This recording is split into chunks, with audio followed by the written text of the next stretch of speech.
வணக்கம். ஜோதிடத்துல ராசியும் லக்னமும் ஒருத்தரோட வாழ்க்கைய தீர்மானிக்கிற ரொம்ப முக்கியமான விஷயங்கள்னு சொல்லலாம். ஒரு ஜாதகத்துல லக்னம்ங்கிறது நம்மளோட உயிரையும், ராசிங்கிறது உடலையும் குறிக்கும்.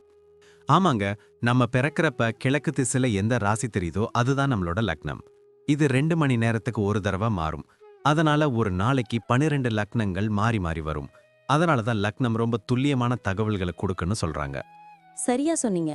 லக்னம் ஒருத்தரோட குணாதிசயங்கள், உடல் அமைப்பு, மனசு எப்படி இருக்கும், அவரோட செயல்பாடுகள், ஆயுசு, எதிர்காலம்னு எல்லாத்தையும் சொல்லும். ராசிங்கிறது நம்ம பிறக்கறப்ப சந்திரன் எந்த ராசியில இருக்காரோ அதுதான் நம்ம ராசி. சந்திரன் ஒரு ராசியில 2.25 நாள் இருப்பாரு. அதனால ஒரே ராசியில நிறைய பேர் பிறந்திருக்கலாம்.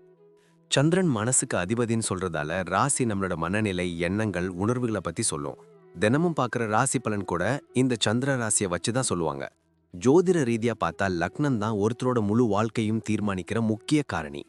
ஆமாங்க. நம்மளோட ஆளுமை, சிந்தனை, செய்யற வேலைகள், அதிர்ஷ்டம்னு எல்லாத்துலயும் லக்னம் தான் முக்கிய பங்கு வகிக்கும். ராசி அதுக்கு துணையா செயல்படும். ஒருத்தருக்கு லக்னமும் ராசியும் ரெண்டும் நல்லா இருந்தா அவரோட வாழ்க்கை நல்ல முன்னேற்றமா இருக்கும். மேலும் லக்னம் மற்றும் ராசிக்கு அதிபதியான கிரகங்கள் ஜாதகத்துல எப்படி இருக்குங்கிறதையும் பார்க்கணும். ஒரு கிரகம் லக்னப்படி கெடுதல் பண்ற மாதிரி இருந்தாலும் ராசிப்படி அதே கிரகம் நல்ல பலன்களை கொடுத்தா அந்த கெடுதல் குறைஞ்சு நல்லதாவே மாற வாய்ப்பு இருக்கு. அதனாலதான் ஒரு ஜாதகத்தோட பலனை முழுமையாவும் துல்லியமாவும் தெரிஞ்சுக்க லக்னம் மற்றும் ராசி ரெண்டையும் சேர்த்து பார்க்கணும்.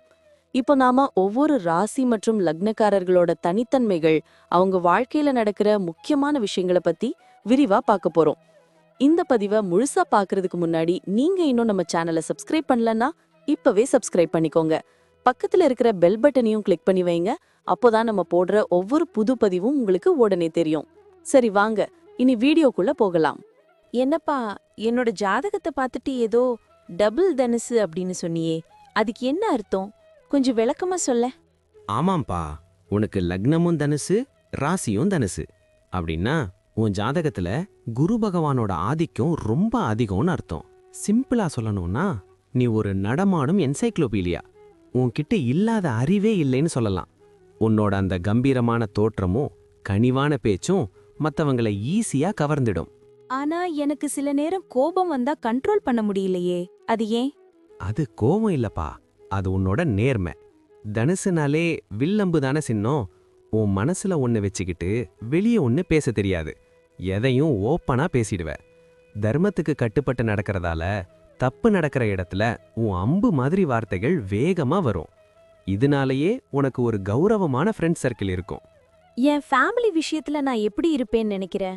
நீ உன் குடும்பத்துக்கு ஒரு பெரிய தூண் மாதிரி. மத்தவங்க கேட்கறதுக்கு முன்னாடியே அவங்க தேவைய புரிஞ்சு செய்வ. உன் ஒய்ஃப் கிட்ட ஒரு நல்ல ஃப்ரெண்டா இருப்ப. ஆனா ஒன்னு, வீட்ல ஏதாவது பிரச்சனைன்னா நீ சொல்றது தான் ஃபைனல் முடிவா இருக்கும்.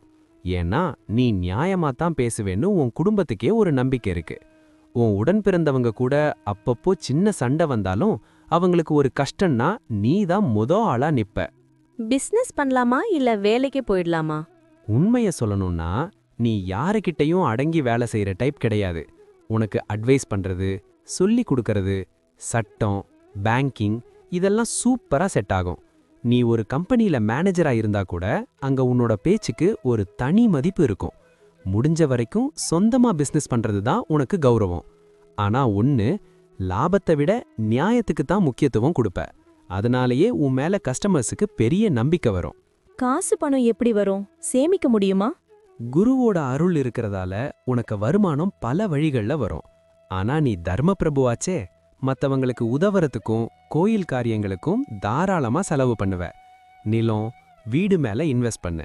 அதுதான் உனக்கு லாபம் தரும். மத்தவங்களுக்கு கைமாத்தா காசு கொடுக்கும்போது மட்டும் கொஞ்சம் யோசிச்சு கொடு. ஏன்னா கொடுத்த காசு திரும்பி வர லேட் ஆகும். ஹெல்த் பத்தி கொஞ்சம் சொல்லு. அப்பப்போ டயர்ட் ஆயிடுறேன். தனுசு ராசிக்கு பொதுவாவே உடல் உஷ்ணம் அதிகம். அதனால இடுப்பு வலி, தொடை பகுதிகளில் பிரச்சனை வரலாம். ரொம்ப நேரம் ஒரே இடத்துல உட்காந்து வேலை பார்க்காத. தண்ணி நிறைய குடி. அப்புறம் இந்த எண்ணெய் பலகாரம், கொழுப்பு ஐட்டத்தை கொஞ்சம் குறைச்சிக்கோ.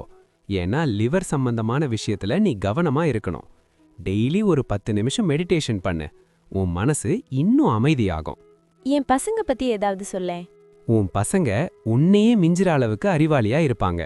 நீ அவங்க கிட்ட கொஞ்சம் கண்டிப்பா இருந்தாலும் அது அவங்க நல்லதுக்குதான்னு அவங்க புரிஞ்சுக்குவாங்க. பிற்காலத்துல உன் பேரை உலகறிய செய்யறது உன் பசங்க தான். உன்னோட வயசான காலத்துல அவங்க உன்னை ஒரு ராஜா மாதிரி பார்த்துப்பாங்க. இன்னொரு முக்கியமான விஷயம், உனக்கு டிராவல் பண்றதுன்னா ரொம்ப பிடிக்கும். அதுவும் ஆன்மீக பயணம், மலைப்பகுதிகளுக்கு போறதுன்னா உனக்கு உயிரு. அந்த மாதிரி ட்ரிப்பு போயிட்டு வந்தாலே உனக்கு ஒரு புது எனர்ஜி கிடைக்கும்.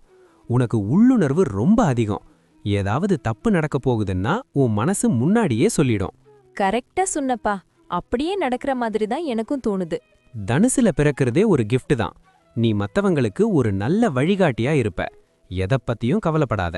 உன் நேர்மையும் தைரியமும் உன்னை என்னைக்குமே கைவிடாது. குரு பகவான் ஆசி உனக்கு எப்பவுமே உண்டு. ரொம்ப தேங்க்ஸ்பா.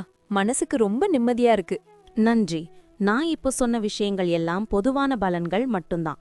உங்களுடைய சுய ஜாதகத்தை பொறுத்து சில விஷயங்கள் மாறுபட வாய்ப்பிருக்கு. ஆனாலும் நான் சொன்ன பெரும்பாலான விஷயங்கள் உங்க வாழ்க்கையில நடக்கும்னு நம்புறேன்.